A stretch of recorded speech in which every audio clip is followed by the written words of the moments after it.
Achievers, kembali lagi di SC Production bersama saya Mr. Ferry. Nah, baiklah, pada kesempatan kali ini Mr. akan membahas bahan kimia versus bahan organik.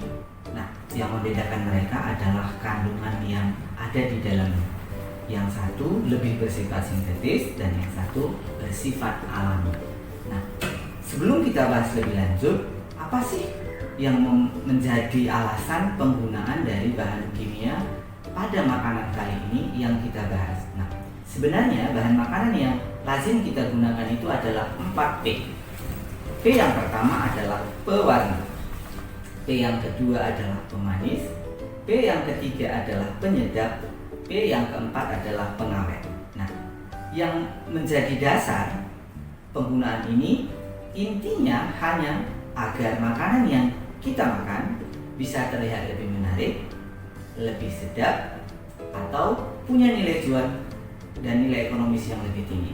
Nah, pertama, pewarna. Pewarna dalam hal ini ada dua hal, yang alami dan organik. Nah, pewarna yang alami kita cenderung membuatnya dan membutuhkan waktu yang lebih lama. Pada zaman modern, kita sering sebut demikian, kita itu suka yang instan. Sehingga kita tidak mau waktu kita terbuang hanya untuk mengolah bahan pewarnanya. Nah, sehingga kita lebih menggunakan pewarna yang sintetis. Nah, pewarna sintetis yang lazim dipakai itu dalam makanan dan minuman seperti rodamin, tartrazin, ataupun yellow, masing-masing punya ketentuan dan percampuran sehingga membentuk warna yang kita inginkan. Sedangkan yang alami itu hanya bisa membentuk satu warna. Misal, kunyit hanya bisa memberi warna kuning, daun suji atau daun pandan hanya bisa memberi warna hijau, kemudian beet hanya bisa memberi warna keungu-unguan atau kemerah-merahan. Nah, dalam hal ini dia hanya bisa membentuk satu warna. Nah, terkadang kita mau bentuk banyak warna yang kalau kita gunakan bahan alami itu akan menyulitkan kita. Tetapi pada pemakaiannya banyak kita temukan bahwa pewarna ini disalahgunakan sehingga bukan pewarna yang seharusnya untuk makanan digunakan untuk makanan. Ya, seperti misalnya pewarna tekstil. Nah, kenapa lebih memilih pewarna tekstil? Karena tampilannya lebih menarik daripada pewarna sintetis yang digunakan untuk makanan. Nah, hal inilah yang akan memberikan efek samping kepada si pemakai atau konsumen yang menggunakan bahan yang menggunakan pewarna tersebut. Nah, hal ini yang harus adik-adik perhatikan. Pertama, kalau mau membeli sesuatu, perhatikan warnanya. Ya, warna itu menentukan dia mengandung pewarna sintetis kah atau yang alami kah atau pewarna sintetis yang bukan seharusnya. Nah, apa yang perlu kita perhatikan? Pertama sekali, warnanya itu kalau dia lebih celing biasanya itu atau lebih kuat itu cenderung memiliki kandungan pewarna sintetis dari bahan tekstil.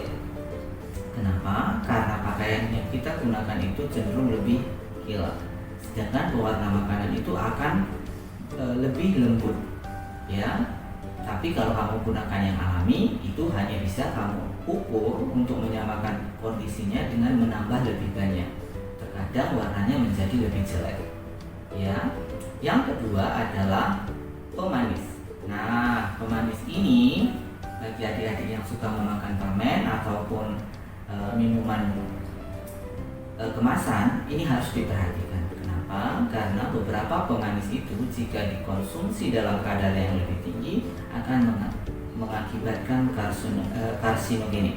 Artinya itu adalah pemicu pembentukan sel-sel kanker pada tubuh kita.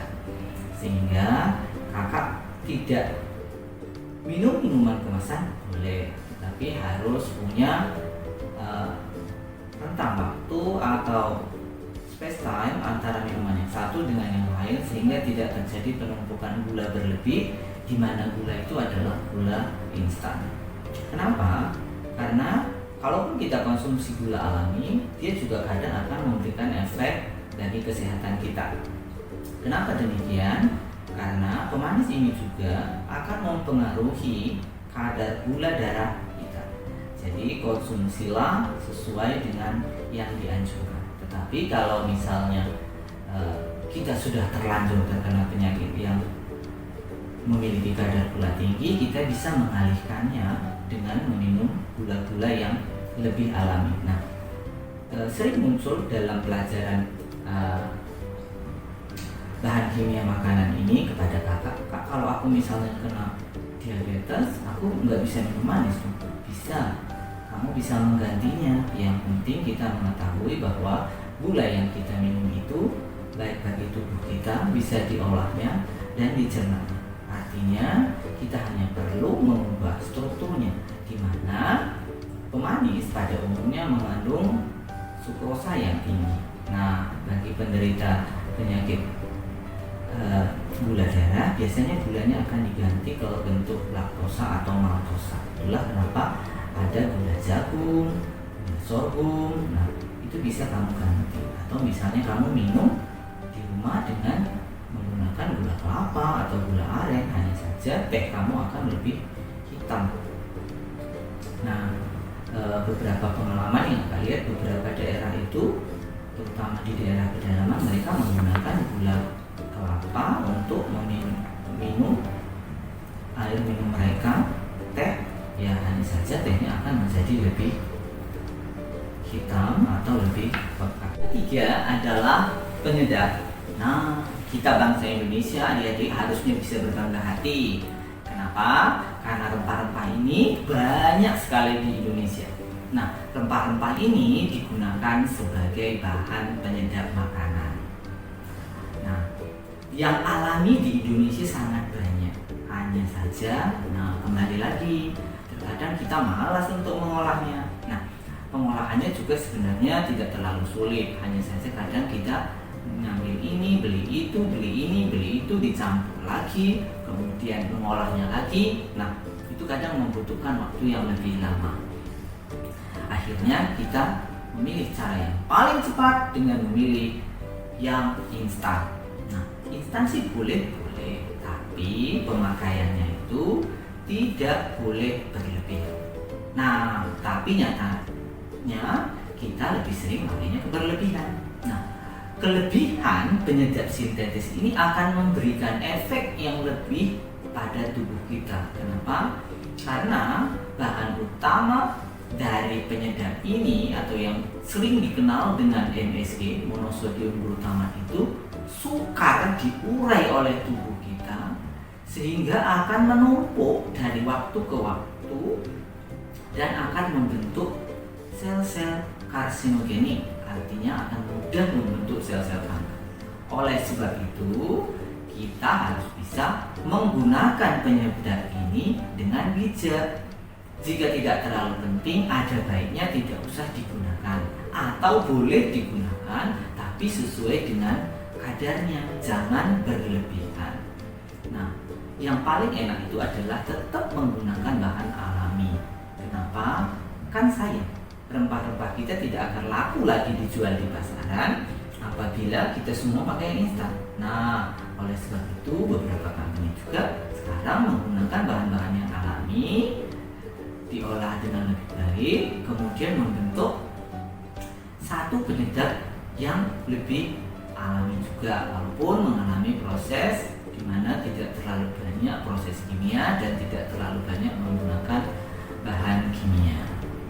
Nah, itu penting loh adik-adik. Kenapa? Bukannya kakak menakut-nakuti, tetapi marilah kita menjaga makanan kita. Yang paling pertama dan paling utama adalah penyedapnya. Karena semakin banyak kita makan penyedapnya, maka efek bagi tubuh kita itu akan lebih banyak. Yang terakhir dalam kesempatan kali ini adalah pengawet. Nah, tak lama dan tak beda dengan si penyedap tadi, pengawet ini juga banyak sekali memberikan efek negatif pada tubuh. Kenapa? Karena dia sulit terurai sehingga penumpukan itu lebih mudah terjadi.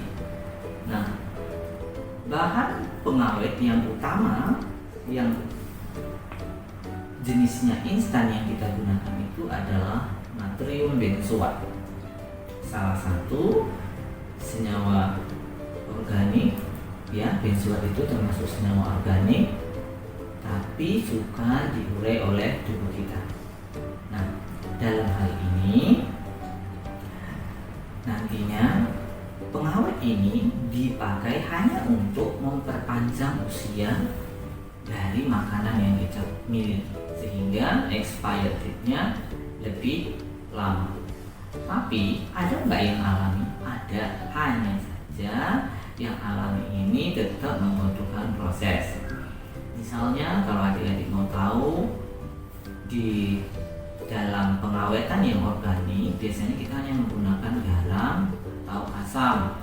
Nah, atau kemudian kita asapin, atau misalnya kita keringkan atau kita fermentasi.